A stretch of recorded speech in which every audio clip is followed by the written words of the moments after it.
pessoal, bem-vindos ao Hemocast, o podcast onde cada episódio ocorre uma transfusão de conhecimentos. E hoje estamos aqui com o Dr. Francisco Perazzo e Bruna Queiroz, que vão falar um pouquinho sobre os desafios e as sequelas de pacientes politransfundidos com beta-talassemia. Então, Francisco e Bruna, sejam bem-vindos, podem se apresentar.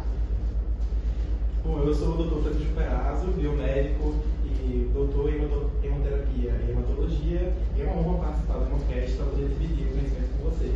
Oi, gente, eu sou Bruna Queiroz, também estou muito feliz com essa oportunidade de poder estar aqui falando um pouco da minha experiência, né, como mulher com beta-talassemia maior, né, então estou muito feliz de estar aqui com vocês. Então, acho que muita gente não sabe o que é a talassemia, né, e aí você pode explicar para a gente como é melhor? Claro, as talassemias são hemoglobinopatias genéticas e hereditárias, que são causadas por mutações nos genes das globinas alfa ou beta e acabam causando a redução ou ausência dessas cadeias globínicas que formam a hemoglobina. E essas mutações fazem com que tenha o paciente uma eritropoiese ineficaz, já que não vai ter hemoglobina dentro das hemácias dele.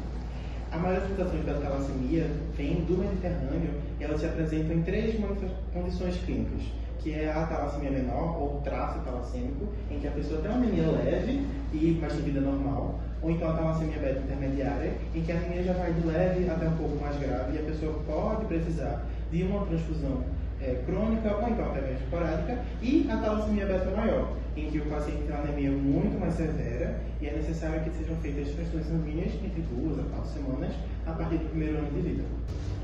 Nossa, realmente muito interessante. Então, assim, além da anemia, Bruna, quais outros sintomas você teve? Então, eu tenho anemia, né, de moderada a grave, mas eu faço transfusões desde que eu era muito pequena, a cada um mês, a cada 2, 3 semanas. E tratamento com imunização, né, que não impossibilita de ter sintomas mais graves, como hepatosplenomegalia, que é inchaço no fígado e no baço, como alterações dentárias, ósseas, cardiopatias e outros efeitos, né, que eu teria se não fosse por essas transfusões. Então, no caso, você teve o diagnóstico desde criança? Na verdade, eu tive diagnóstico com 1 ano de idade, né? Só com 1 ano de idade. Minha mãe fez todo o pré-natal certinho durante a gravidez e nada indicou que eu teria beta-talassemia, não teve nenhum indício.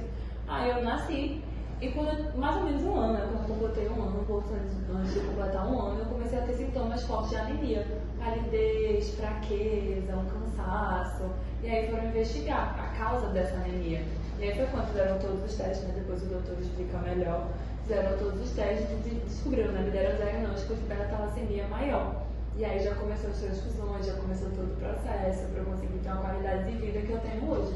Né? Que eu consigo viver uma vida normal, entre aspas, né? No meu possível, no meu normal possível. E foi fundamental o diagnóstico precoce, né? Porque eu pude descobrir antes, então eu consegui me tratar o mais rápido possível, né? Então é muito importante o diagnóstico precoce. É muito importante você falar sobre o diagnóstico, porque a maioria das vezes ele é feito pela eletroforese de hemoglobina, pH alcalino, pela focalização isoelétrica e pela cromatografia da pressão líquida, que é o HPLC, que ele serve para a gente poder quantificar as hemoglobinas. Então a gente faz a biologia molecular para a gente poder encontrar qual é a mutação que está causando esse problema, tanto no PCR quanto no sequenciamento. Caramba, então assim, que bom que existem métodos, né, para o diagnóstico, ser eficaz. Mas assim, como foi para você e para sua família lidar com tudo isso? Como foi essa questão da adaptação? Foi um choque para todo mundo da minha família, né? Quando descobriu o meu diagnóstico, aí começaram a investigar da onde veio essa minha beta-talassemia, né? Da minha mãe, do meu pai. Aí foi fazer um estudo familiar, né? Fizeram testes no meu pai, na minha mãe. Aí descobriram que o meu pai é portador da beta-talassemia também, só que ele tem beta-talassemia menor, é um traço, né, doutor? Um traço beta-talassêmico, então ele não tem nenhuma sintomatologia, ele não tem sintomas. Ele de vez em quando tem uma anemia, mas não é nada muito grave, então a gente nunca ia descobrir, né, o diagnóstico do meu pai se não fosse o meu. E é muito difícil, né? Foi muito difícil, desde pequenininho, bebê, meus pais tendo que me levar para fazer transfusão, toda uma adaptação, eu tendo que ser curada muitas vezes, então foi realmente muito difícil, né? Ninguém gostaria de estar nessa situação e de ver sua filha nessa situação. Então, se foi difícil para toda a sua família entender o que estava acontecendo, o que era a talassemia, né? Imagino que muitas pessoas nem saibam também, nunca tenham se aprofundado no tema. Me fala se você já sofreu algum tipo de preconceito. Já sim, inclusive esses dias, essa semana, eu peguei um Uber, né, pra ir lá no Hemop receber uma transfusão e aconteceu uma situação bizarra. Oi vacina, né? Pro Hemop? A senhora trabalha lá, é? Não, eu vou receber uma transfusão de sangue. Aí eu vou lá todo mês, praticamente, é minha segunda casa. Ih, a senhora é doente, é? Não, assim, meu sangue não é muito saudável, mas não é nada infeccioso, contagioso, não. É só que como meu sangue não funciona muito bem, eu preciso receber doação de outras pessoas. Ah, entendi, que bom. E eu achando que vampiro não existia, hein? Não, mas qualquer um pode precisar de uma bolsa de sangue. Nunca se sabe, né, quando uma pessoa querida, ou até você mesmo, vai precisar. Além desse trânsito doido aqui, né, pode ter algum acidente, alguém se machucar, perder muito sangue e vai precisar repor esse sangue todo, né, se a pessoa quiser sobreviver, é claro. Realmente, eu nunca tinha pensado nisso. A gente vê cada acidente horrível nesse trabalho. Mas como é que é? Tipo, qualquer um pode doar ou tem alguma restrição, sei lá? A doação de sangue é um ato completamente voluntário e até heróico, eu diria, né? Porque você acaba dando uma parte de você, uma parte do seu sangue pra salvar uma vida. Não só uma vida, você pode salvar até 4 vidas. Caramba, 4 vidas? Nossa, é muita coisa. Eles devem tirar metade do nosso sangue, então, né? Não, que nada. Eles só tiram uma bolsa, que é mais ou menos 450 ml. E dura muito pouco tempo, é super rápido, é de 10 a 15 minutos no máximo. E você ainda ganha um lanchinho no final, pra não passar mal, pra repor as energias. E se você precisar de algum atestado, qualquer coisa desse tipo, eles dão. É muito tranquilo. Ah, que legal. Não sabia disso não, hein? Olha só, vivendo e aprendendo. Mas enfim, chegamos. Oi, Bruna. Queria eu, né? Como tu tá, mulher? Eu tô bem, mas tu não vai acreditar o que aconteceu comigo no Uber agora. Eu tava vindo pra cá, né? Aí a mulher perguntou, você trabalha lá no Hemop? Eu falei, não, tem lá fazer uma transfusão. Aí ela já ficou me chamando de vampira. Começou a agir como se eu tivesse alguma doença infecciosa que fosse passar assim, tocando, do nada. Aí eu fui explicar que eu era portadora de beta-talassemia, que eu tava indo fazer uma transfusão. Ela não sabia nada, o que era doação de sangue, como funcionava, eu nunca tinha ouvido falar, eu fiquei abismada. Mas assim, eu tentei explicar, né? Eu espero que ela tenha entendido. É por causa de gente assim, né, desinformada, que o número de doação diminui e a gente fica sem bolsa, aí as pessoas não sabem como é que é o procedimento de doação, de transfusão, aí fica espalhando fake news por aí e complica a nossa vida. Pois é, principalmente a minha, infelizmente. E aí, vai ter a minha bolsa hoje? Vamos ver, já que você já sabe todos os protocolos, eu só vou conferir seu nome, sua idade e quanto tempo faz que você recebeu a bolsa de concentrado de hemácias. Bruna Barros de Queiroz, 21 anos, e eu acho que faz umas 3 semanas que eu vim aqui. Tá certo, eu vou lá conferir pra ver se é sua bolsa e já vou. Tá bom, obrigada. Bruna, seu dia já não começou muito bem, mas eu tenho uma notícia ruim.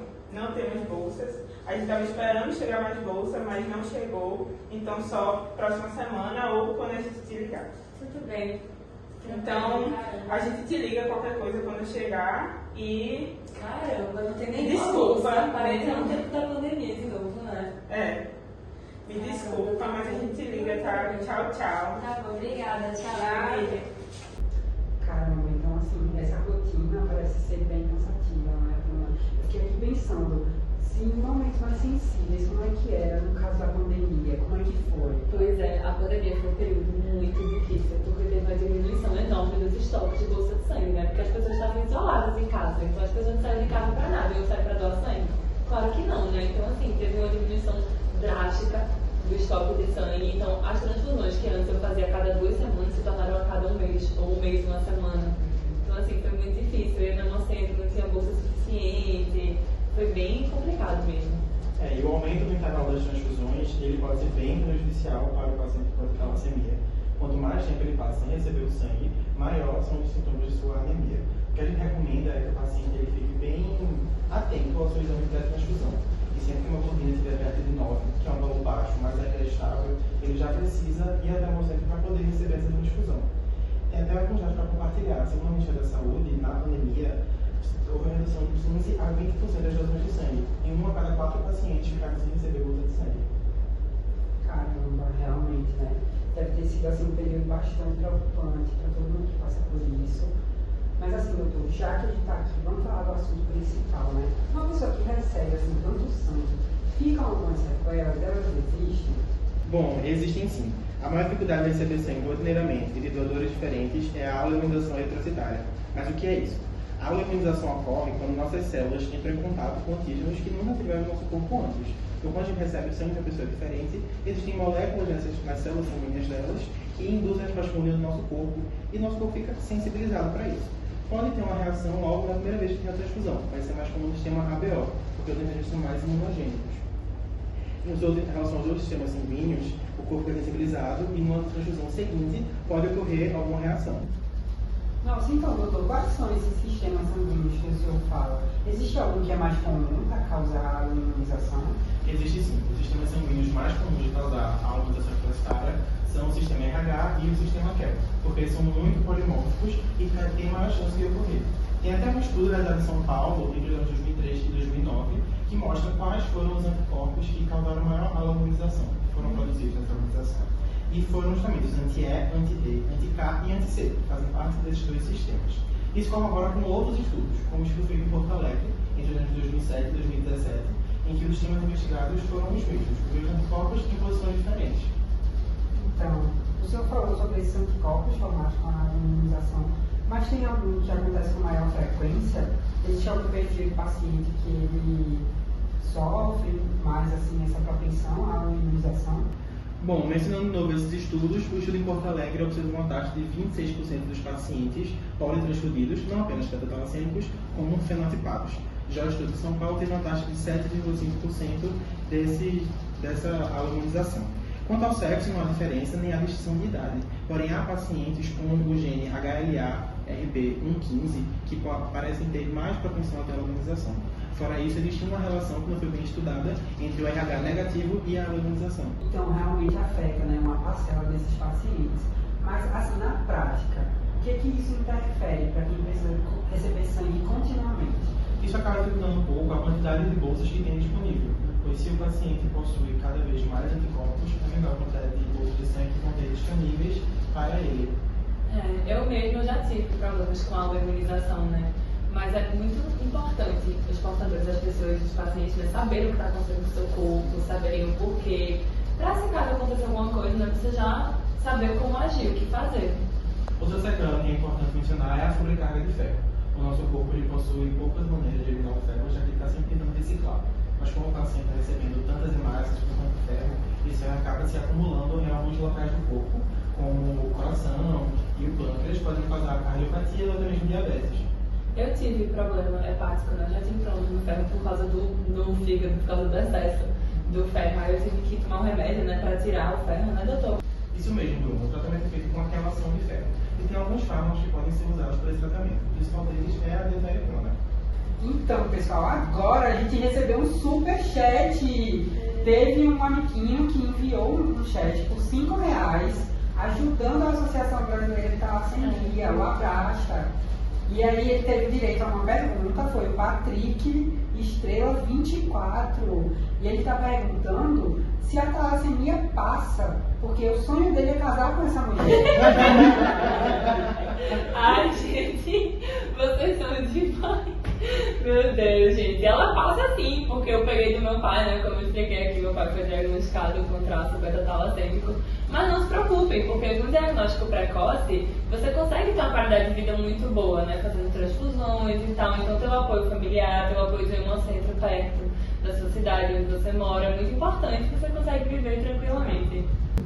Bom, pessoal, deu nosso tempo e eu quero aqui agradecer a presença do Dr. Francisco e da Bruna e fazer um apelo para todos vocês que estão nos assistindo e ouvindo também em todas as plataformas de áudio para que doem sangue. Agora ficou mais claro do que nunca a importância desse ato, né? Um ato tão simples para quem doa e tão importante para quem recebe. Então fica aqui essa mensagem. Muito obrigado pela presença de vocês e até a próxima.